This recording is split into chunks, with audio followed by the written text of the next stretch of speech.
So you see that in 2016, there has been some deterioration.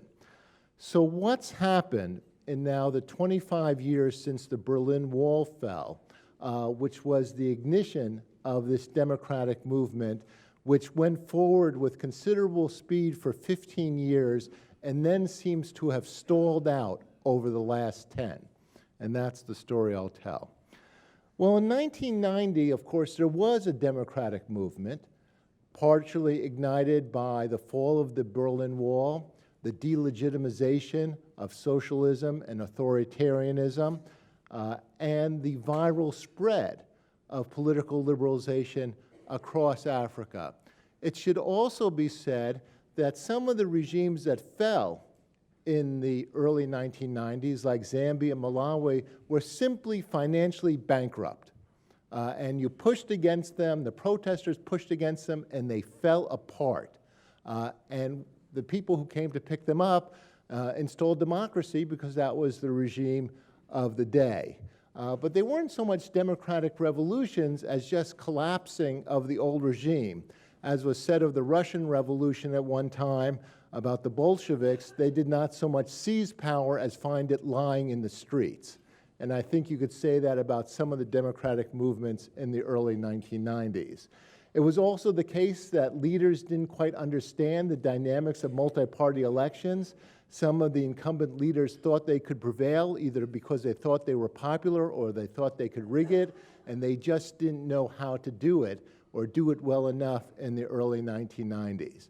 Finally, there was no intellectual argument against democracy at that period of time, especially given the worldwide euphoria after the Berlin Wall fell.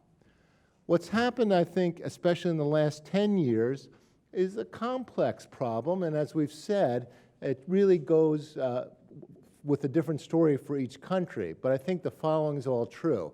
First, given the sharp movement towards freedom and democracy, really it was inevitable that the pendulum swing the other way.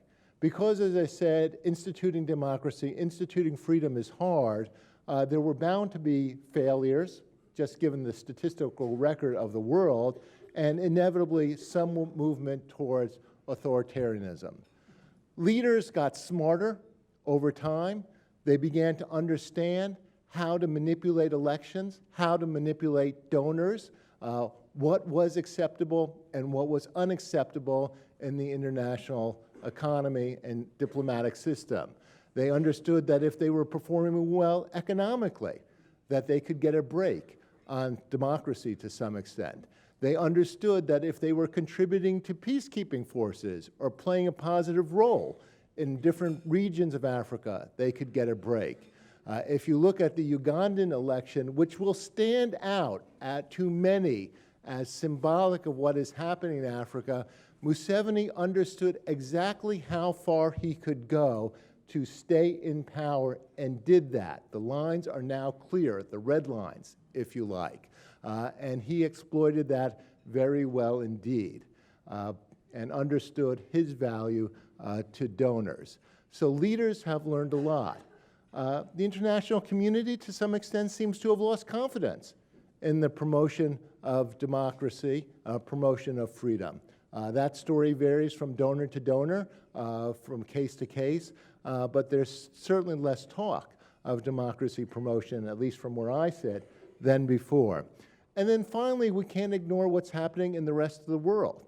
Across the world, there has been a movement away from democracy and freedom.